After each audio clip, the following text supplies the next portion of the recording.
The leadership was quite interested in maintaining the movement of the army as something that had considerable visual impact.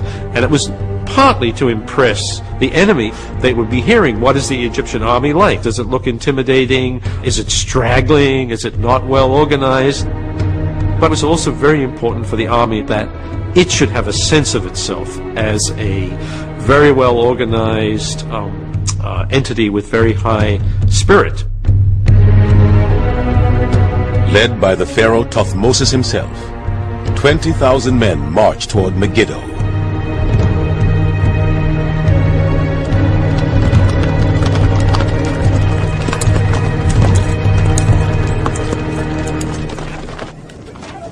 At the end of every day, when the troops made camp, the pharaoh's scribes recorded the army's latest achievements. They were the first war correspondents in history. He has scribes write down in a day book all the events that take place. When they start, where they start marching, where they set up camp, how many troops there are, how much they need to eat, all the actual day-to-day life of an army on the move.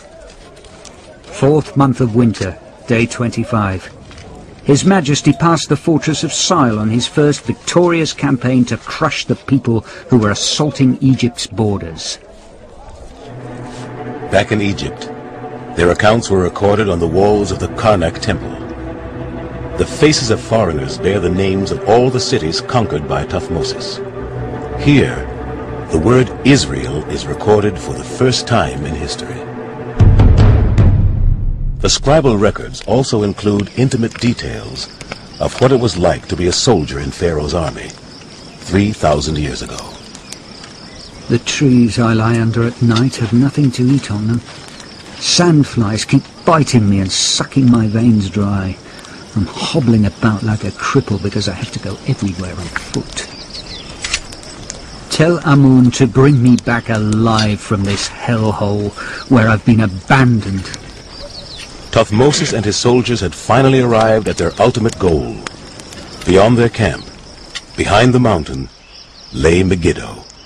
This is the town in the Levant where all the princes of the area have gathered. And if you manage to conquer this fortress town, then you've pretty well conquered the whole area. In the words of Thutmose III, the capture of Megiddo is the capture of 1,000 cities.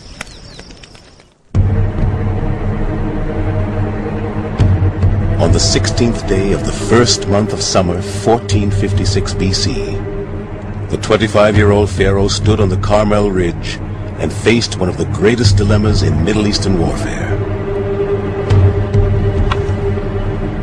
The great fortress of Megiddo lay before him. 3 paths led to the city. 2 were long but safer routes. The 3rd path was the quickest, but it was also the most dangerous, since Thutmose's men would have to go in single file. Thutmose called a council of war. He later recorded how his generals were firmly against taking the dangerous path. They said to His Majesty, "How will it be to go on this road which becomes narrow, when it is reported that the enemies are waiting there beyond? There are 2 other roads here. Do not make us go on that difficult road." Ultimately, the last word fell to the young pharaoh. His generals and men would have to live and perhaps die by his decision. The enemy expected Thutmose III to come from the easy road.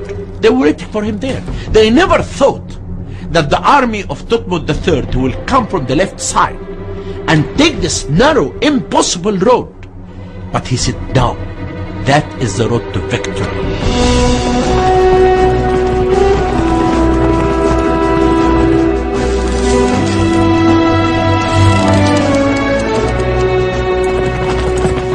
Suddenly, as Thutmose had planned, the Egyptian army appeared among the enemy.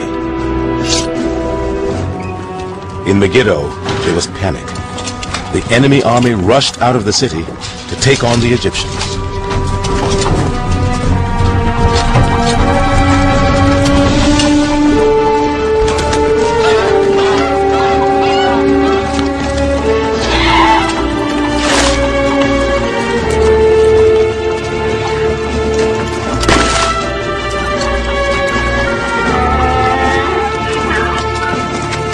It would have been clanking, noisy, dusty.